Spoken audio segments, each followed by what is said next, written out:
Hi, it's Christine Gallagher, the founder of She'sGotClients.com and the Impact Academy Business School, where we teach you marketing and mindset strategies to create a more amazing business and life. And today we're talking about how to get off the doing your own webinar fence. Now, webinars are really hot, and guess what? Your peeps want to learn from you in this format. And a lot of us want to do webinars, but we get tripped up on the details or we get intimidated. So whether you've done webinars before or you're just getting started with them, I want to give you some great tips for how to get off the fence and actually get doing them instead of just talking about them.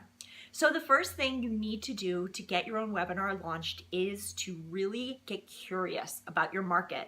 What I mean by this is you have to do the research and talk to them, the people who are your ideal clients or prospects, about what they struggle with most, what keeps them up at night, what is it that is a pain point for them. You have to understand your market before you can create a webinar that's going to speak to them, that they're going to want to show up for. So that's always the first crucial step.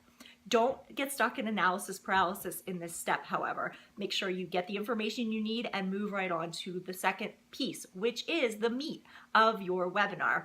Really, the content we're talking about here. You need to have some step-by-step actionable content that they can have some takeaways from, that they can get into action right away. And the general rule is to have the what and the why shared in the webinar, but not the how, or maybe just a little bit of the how. You also have to craft your offer or your pitch if this is a webinar you're doing to sell something else. So you usually want to do that towards the end of your webinar. And it really depends on what you're teaching, but in general, you're probably looking at anywhere from 30 to 60 slides for an hour or an hour and a half webinar. And that's just a general rule. You may be talking on camera more than showing slides, so then obviously you would have less slides. So that's the second step. And then the third step is all about your tools. Decide what tools you're going to use and then move forward. This is another place you can get stuck. I recommend Instant Teleseminar, GoToWebinar, or Zoom for the webinar itself. You're also going to need a page that you send people to sign up for the webinar. This is known as a registration page, and Lead Pages is a tool that I can recommend for that, or you can put it on your own website.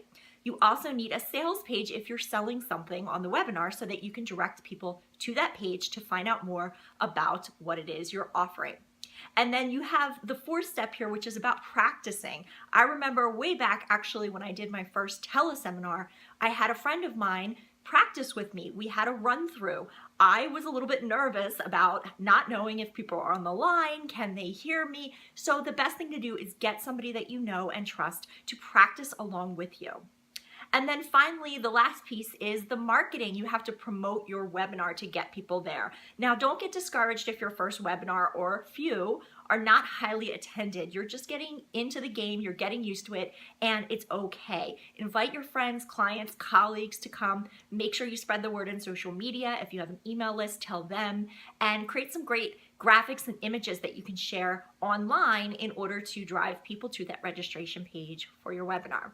So those are the quick steps that you need to get off the fence. There really is no excuses. Get into action and do your first or next webinar and let me know how it goes.